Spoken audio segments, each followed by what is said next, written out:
Hey,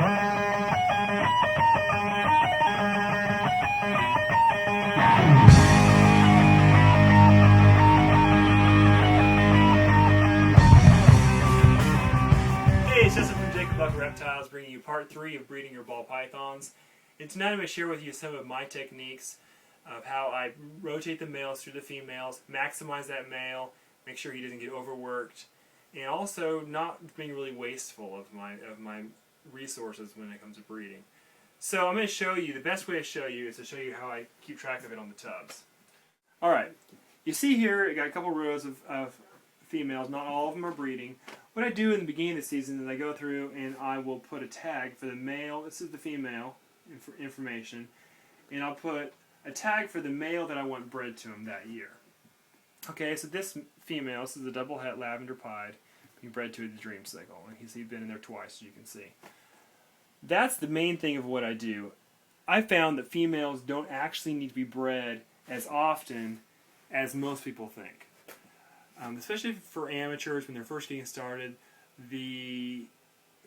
what a lot of them will do is throw that male in there over and over and over with the same female.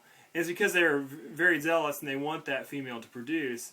But the fact of the matter is that the female does not need to be bred that often in order to have the exact same results. So might as well give that male a little bit of a break. This becomes more important as you bring the male to many different females. For example, the Dream Cycle. He's not huge. I really don't want to push him really hard, and I don't have a whole ton of females for him, but I want to make sure he successfully makes it to the end of the season in good health, is able to produce from the females he went to. So what I do is I make sure that each female gets bred at least one time per month through the season. So I use the 30-day method.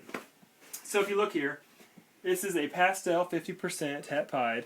And this is the female that proved out last year to be het pied, and she produced my killer pied male last year. And she got her weight back up, and she's ready to go again. She's currently eating, that's why I have the E on the tub there, it's right in the dry erase marker. Being bred to the pastel pied. Okay, you can see here that the pastel pied bred her for the very first time on 12/16. And I put a yellow sticker there. Then basically I went a month and a few days later, and on 1/27, the pastel pied was in there again. Now I looked in there, and if you look underneath here, I have an A. That meant that it's just an attempt. He didn't actually breed her. I think he was in shed or something. And so I ended up throwing him back in there just a few days later and getting him bred on that would be February 4. So what I'm doing now, it's been right today as I'm doing this video, it is now March 2nd, right? I think it's March 2nd. First. What? First. March 1st. Okay, thanks. So it's March 1st, and you see here, this past week I came through and I put stickers on all the tubs that I know really need to be bred in the next week. So here has basically been almost 30 days since she was bred last, and I have a sticker here telling me that in the next week or so I want to go ahead and get that male in there again. And I'm going to just keep following that method until she starts to have follicles and all the way up until ovulation. After ovulation, there's no point in breeding your females anymore because it's all said and done at that point. Whatever's going to happen is going to happen. So that's basically my method. I'll try to get the male to each female once a month. I usually kind of front load it to the beginning of the month, so the male will be with the female. He'll breed. I'll pull him out for a day, breed another female, I'll pull him out for a couple days, breed another female.